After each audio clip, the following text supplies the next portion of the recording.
Let's be fast. Let's be fast. Oh yeah. We are packing everything. We are packing everything. Both the wheelbarrow and the umbrella and the reel. Oh yeah.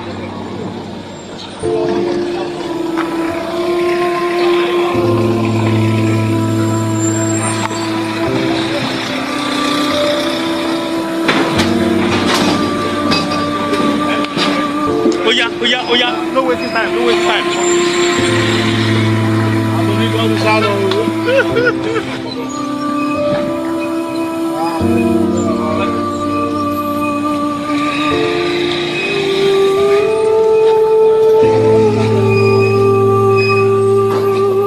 Bend down, pack something. But we don't share me receipt. Bend down, pack something. Look at you. See your guy.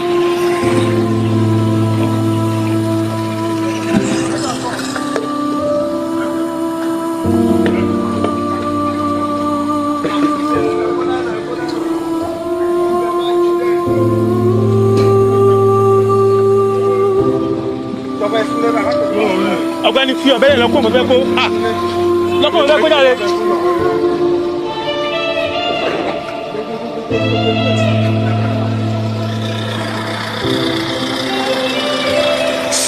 Mr. Tusa.